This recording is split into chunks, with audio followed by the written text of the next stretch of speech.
Sejam muito bem-vindos aos 5 minutos e nós vamos falar agora de uma matéria bem interessante aqui da Folha de São Paulo sobre o protecionismo do mercado brasileiro.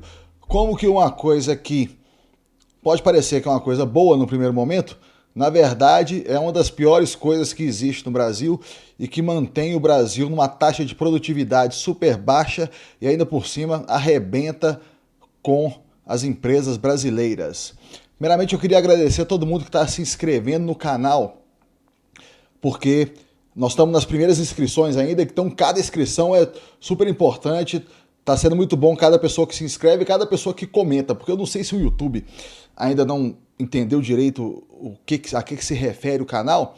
E aí, bicho, às vezes tem um monte de esquerdista comentando e não é legal, sabe? Então quem estiver vendo esse vídeo for a favor de liberdade, libertário, conservador, sabe? Não de esquerda, tamo junto e vamos seguir comentando aí e se inscrevendo. Então vamos lá. Essa matéria aqui tem vários dados super interessantes que mostram muita coisa aqui bacana. Falta de abertura da economia mantém país preso em armadilha do baixo crescimento. Vamos lá, vamos trabalhar cada parágrafo aqui então.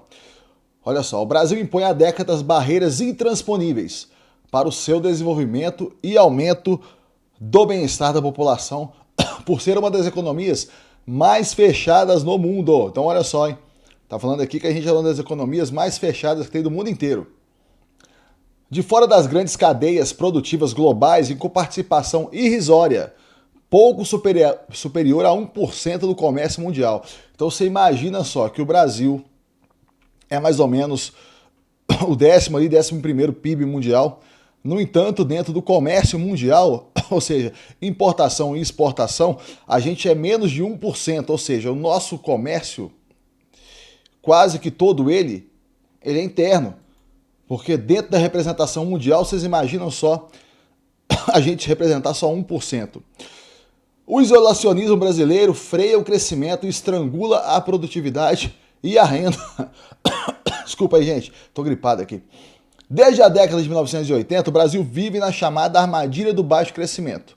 O aumento médio do PIB, que beirou 7,5% entre 1950 e 80, despencou para cerca de 2,5% a partir de 81.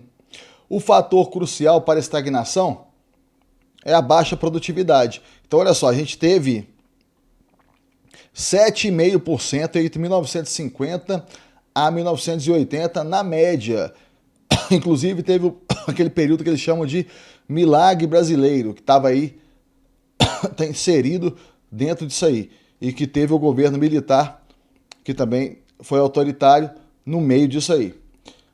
Segue aqui a matéria. Por hora trabalhada, a produtividade cresceu em média apenas 0,5% de 81 a 2023, enquanto a agropecuária registrou avanço robusto de 6% ao ano, a indústria teve desempenho negativo, com queda média de 0,3% ao ano e 0,9% na indústria de transformação. Então vocês veem aí que realmente o Brasil tem uma tendência para o agro e o agro aqui é muito forte, é um talento natural do país. Porém, poderíamos também já ter revelado outros talentos, outras coisas boas que a gente poderia conseguir fazer também, outros nichos em que a gente poderia atuar.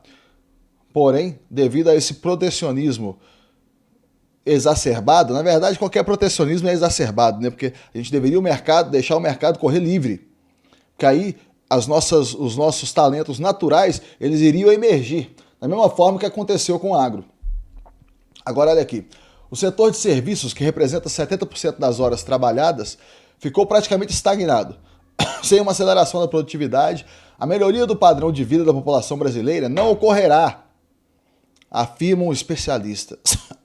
Então aqui, ó, sem uma aceleração da produtividade, que a nossa produtividade ficou muito baixa, né? Olha assim, agora esse gráfico aqui, ó, a produtividade não acompanhou o aumento da renda. Então aqui a gente tem, ó, os anos aqui embaixo e a renda per capita. Então essa renda per capita aqui, ó, em 1981 ela era igual a 100. Hoje ela está nessa variação aqui, ó, de 156. Porém, a produtividade está em 126, ó, ela não acompanhou. E em 1981, as duas saíram do mesmo ponto, ó, saíram do 100. Prosseguindo, no setor de máquinas e equipamentos, em que as importações poderiam elevar a produtividade das empresas, olha aí, ó, o Brasil tem as maiores tarifas do mundo, de 11,5%. 11,5% eu imagino que é quando você é uma empresa que consegue fazer tudo direitinho e tudo mais, fazer importação de máquina, com toda a questão da burocracia, tudo atendida e tal. Então, se você for analisar também, nem esses 11,5% estão certo, que é muito mais do que isso. Porque, e para você chegar na condição de entrar nesse parâmetro de conseguir importar pelos 11,5%? Entende o que eu estou querendo dizer? Porque, por exemplo, vamos supor que eu sou um pequeno produtor de qualquer coisa e quero importar uma máquina que vai me ajudar no meu CPF. Eu não vou entrar nesses 11,5%. Eu vou entrar na tarifa do amor, vou entrar nos 92%. É aí que eu vou entrar. Olha lá, continuando. Isso barra a compra de máquinas avançadas e a eficiência, inclusive para aumentar as exportações. Afirma Fernando Veloso, autor, com outros economistas, deu o livro Centro de Debate de Políticas Públicas, que destaca a urgência de uma nova agenda de integração comercial internacional. Outro gráfico aqui, ó. Brasil inibe importação de máquinas e equipamentos. Aí aqui, ó, nós temos como se fosse um ranking dos países aqui de taxa de importação. Máquinas e equipamentos. Aqui, o Brasil está muito na frente do segundo colocado, que é a Argentina, que tem 8,1%. Aí olha alguns países aqui, ó. O Chile, que é o único país que é considerado de primeiro mundo na América do Sul, 3,2%, ó. É um quarto do que é o Brasil. Coreia do Sul, 2,2%. Mesmo a Rússia, ó, que é um país atrasado também, igual o Brasil, 1,7%. África do Sul também, que é atrasado, 1,7%. Mesmo o México aqui, ó, 1,5%. Aí você tem aqui, ó, Colômbia, que está aqui na América do Sul também, 0,9%. E o Peru, que também está aqui, 0,2%. Aí o mesmo ranking de equipamentos elétricos aqui, ó. Aí a mesma coisa se repete, ó. Brasil lá em cima, com 10%. Vamos seguindo. A tese central do trabalho, Integração Comercial Internacional do Brasil, é que, após ter desempenhado um papel relevante na industrialização do país, a manutenção de uma economia fechada ao comércio exterior tornou-se obstáculo à produtividade e ao desenvolvimento. Isso leva o Brasil a se distanciar cada vez mais dos níveis dos Estados Unidos. Logicamente, os Estados Unidos está muito acima da gente, inclusive com a renda média 8 vezes maior do que a do Brasil. Se nos anos 1980 um trabalhador brasileiro alcançava, olha esse dado, 46% da produtividade de um norte-americano, hoje ele produz um quarto, 25,6%. É o mesmo nível de 7 décadas atrás, segundo dados do Conference Board. Significa que um brasileiro leva 1 hora para fazer o mesmo produto ou serviço que um americano realiza em 15 minutos. Aí aqui, ó, trabalhador brasileiro produz equivalente a um quarto do americano. Olha aqui, ó, transição aqui, ó. Aqui é a produção do brasileiro percentualmente em relação ao americano. Então aqui, desde 1950 até 2021. Então a gente teve um pico aqui, ó, mais ou menos em 1980, olha aqui, ó, que a gente produzia quase a metade. Mas vocês veem que na maioria do período que está colocado aqui, que são de 71 anos, a gente produziu perto sempre de 1/3 a 1/4 do que o americano produz. Para os autores, o tarifaço de Trump contra o Brasil mostrou a necessidade de o país diversificar e aumentar seu comércio internacional. Lembrando de novo, o dado estava lá em cima no início da matéria. A gente representa apenas, dentro do comércio mundial, a gente representa 1% do comércio mundial.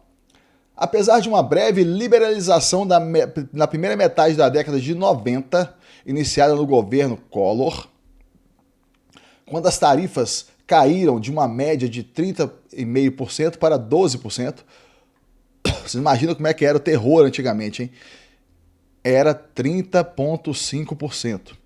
o país voltou a persistir na utilização da política de substituição de importações e em práticas que o afastam do movimento internacional de liberalização. Então a gente está na contramão do mundo. Enquanto está todo mundo importando e exportando, por quê? Você exporta aquilo que você produz com mais facilidade e você importa o que é mais difícil para você produzir. E através dessas importações, talvez no futuro se torne até mais fácil para você produzir aqueles produtos que outrora eram difíceis a produção, porque você vai ter a tecnologia para isso. Enquanto a maioria dos emergentes continuou reduzindo tarifas e se inserindo em cadeias globais de valor, o Brasil ficou parado, distanciando-se novamente de seus pares, afirma Veloso. Então vamos lá, aqui, ó, PIB, aqui, essa primeira coluna, PIB, segunda coluna, exportações e terceira coluna, importações. Posição do ranking global dessas três itens, hein? Vamos lá. Olha só, PIB. Estados Unidos em primeiro, né? E o Brasil em 11º. Então, pra você ver, a nossa economia, se você for olhar em termos mundiais, ela é grande. 11ª economia, mas é porque isso principalmente por causa da questão da tamanho da população, que a nossa população é grande, mais de 200 milhões de habitantes. Se vocês forem analisar, olha aqui para vocês verem uma coisa, ó. Estados Unidos em primeiro, né, que é a maior economia. Mas se vocês forem analisar, o segundo e o terceiro são as duas maiores populações do mundo. Aí o Brasil está em 11º. Agora olha só que coisa interessante, o México está em 14º. Vamos ver um dado aqui, deixa eu procurar aqui, ó. Procurar no Google aqui, ó. População do México. Eu acho que gira em torno dos 30 milhões ou 50. Bom, população México. Não, a população do México é grande aqui, ó. 2024, 130 milhões, ó. Então é mais do que a metade da população brasileira. Ele tem bem menos área, né, só? Olha só, não sabia desse dado, não. Mas vamos lá, vamos continuar aqui, ó. Então, o México, que tem uma população um pouco maior do que a metade do Brasil, está em 14º. Está próximo da posição do Brasil. Agora vamos aqui. Exportações. Tanto que o país exporta. China está em primeiro, Estados Unidos em segundo. Agora nesse, olha para vocês verem que interessante. O México está acima do Brasil. Está em 10º. Imagino que deve ser devido às exportações para Estados Unidos, né, que o México exporta muito.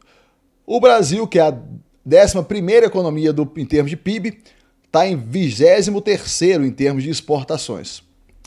E em termos de importações, olha só que interessante. Aí inverte. Estados Unidos e China, tá vendo? Eles trocam de lugar. Estados Unidos passa a ser o primeiro e a China é o segundo.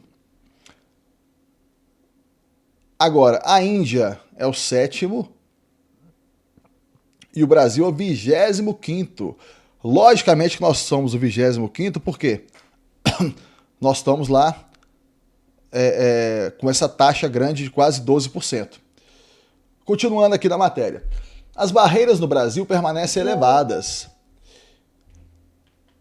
E a tarifa média para produtos industriais gira em torno de 12%.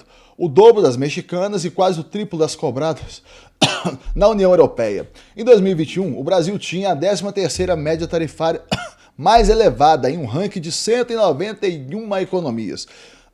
Atrás apenas de alguns países da África e de pequenas ilhas do Caribe. Olha só o nível da loucura, gente. Vocês estão falando aqui que das taxas de importação, fizeram um ranking das mais elevadas no mundo, o Brasil estava na posição 13, na posição 13ª posição, de 191. Além disso, o país é um dos que mais utiliza barreiras não tarifárias. Então, além das tarifas, ainda tem outras barreiras ainda para dificultar tudo, aplicando-se 86% do valor de suas importações, contra uma média de 72% de 75 países. Esses entraves, ó, as barreiras, olha só, regulamentos técnicos, normas de segurança, procedimentos alfandegários complexos. Quem nunca ouviu falar aí dos contêineres que ficam parados lá no porto? Podem aumentar os preços dos produtos importados em até, olha aqui, ó, pasmem, 2,4 vezes o impacto mais elevado do que o das próprias tarifas. Olha a loucura! Enquanto as tarifas são de 12%, os entraves alfandegários, barreiras não tarifárias, podem aumentar o preço do produto pode quase triplicar o preço do produto, 2,4 vezes. Para Renato Fonseca, outro autor da obra, o sistema tarifário brasileiro se tornou uma coxa de retalhos. Essa visão é endossada por Sandra Rios, diretora do Centro de Estudos da Integração e Desenvolvimento, que observa que o problema da competitividade decorrente da alta proteção foi sendo resolvido ao longo do tempo, olha só, típico brasileiro, ao longo do tempo, com inúmeros regimes especiais de importação que o Brasil criou, os chamados puxadinhos, sabe? Você cria uma regra para um setor, cria uma regra para outra, cria uma regra para o tipo de indústria, cria outra regra para outra, e não resolve o problema de forma assim total, né? Você não tem uma grande regra para resolver todas as importações e exportações. Olha lá. Eles incluem regimes setoriais, ex-tarifários, em que há permissão burocrática para importar máquinas que não têm os similares nacionais. Tem a Zona Franca de Manaus, tem o drawback, que é a autorização de importar com tarifa menor, desde que para exportar depois, resultando em um regime muito fragmentado, é o que eu falei, é fragmentado, cada coisa é de um jeito, você não tem uma regra geral. O protecionismo impõe obstáculos que impedem a absorção de tecnologia de ponta, lógico, porque é muito caro você importar, como é que você vai importar? Você não tem acesso à tecnologia. E desincentiva o ganho de competitividade. Um exemplo eloquente é o custo do iPhone no Brasil, o segundo mais caro em uma comparação de 37 países, atrás apenas da Turquia. Então olha só para você ver, em 37 países que fizeram a pesquisa, o nosso iPhone é o segundo mais caro. Essa realidade se estende a diversos produtos, como veículos elétricos e painéis fotovoltaicos, cujas tarifas de importação foram elevadas, na contramão dos objetivos de descarbonização. Olha aqui, tarifa de importação média de manufaturados. O Brasil está na frente de todo mundo. E seguindo aqui, aquela mesma, parece com aquele gráfico que a gente colocou mais acima, né? E lembrando que aqui, ó, você tem países da América do Sul aqui, ó. Peru, 0,5%, Chile, 3,2%, Argentina, que ainda é alta, né, a terceira do ranking, mas é mais ou menos a metade do Brasil. Sandra Rios destaca o caráter perverso dos regimes especiais. Enquanto as grandes empresas conseguem navegar pela burocracia para acessar ex-tarifários ou medidas anti-dumping, as pequenas e médias não têm recursos para isso. É isso que eu estava falando acima. Você não tem uma regra geral? Por exemplo, se eu quiser começar a produzir um trem qualquer no meu CPF e quiser começar a vender com um MEI, uma coisa qualquer assim, como é que eu vou conseguir importar um negócio? Pagando 92% ou mais. Veloso lembra que políticas como o inovar alto para o setor automotivo, contestadas na Organização Mundial do Comércio, não aumentaram investimentos em pesquisa e desenvolvimento e não resolveram os problemas estruturais de produtividade da indústria automobilística. Ele também critica a política de tributação da tecnologia estrangeira, que não criou nenhum produto novo. Tá vendo? Você não criou nada novo. E, na verdade, reduziu o emprego. Apesar da resistência histórica de empresários protegidos em abrir a economia, Rios diz que há sinais de descontentamento dentro do próprio setor industrial. É lógico, né? Quem está sendo protegido, quem está aqui, por exemplo, vendendo as blusinhas que a gente não pode mais comprar na Shopee, que não pode mais comprar no AliExpress, não vai querer que abra mesmo nada, não, é? Aí aqui, ó, algumas propostas para integração comercial. Redução e simplificação da tarifa, reforma do Mercosul, barreiras não tarifárias, tirar elas, né? Serviços, diminuição de impostos sobre importação de serviços, eliminando CID e IOF. Diminuir impostos, né? A gente nem precisa falar que é o básico, né? Acordos internacionais e medidas para mitigar a abertura. Como pode haver aumento do emprego informal ou fechamento de vagas em setores? Criar políticas públicas com programas de requalificação e apoio a trabalhadores afetados. Então aqui, ó. Ela cita, a Sandra lá em cima, né, cita a reclamação da Albiplast, no setor de plásticos, sobre as medidas anti-dumping para insumos intermediários e a briga entre o setor de máquinas e equipamentos e a indústria de aço, com o primeiro buscando importar aço chinês mais barato. Esses desconfortos estão sendo mais vocais. Tem a questão do dumping, né, que é as empresas que vendem artificialmente de uma forma super barata, visando quebrar outras, né? Os autores propõem uma reforma ambiciosa, mas gradual, para a política comercial brasileira. A principal meta é a redução e simplificação das tarifas de importação, visando uma média de 6%, um prazo de 4 anos, alinhando-se a países como a África do Sul, Colômbia e México. Nesse ponto eu discordo.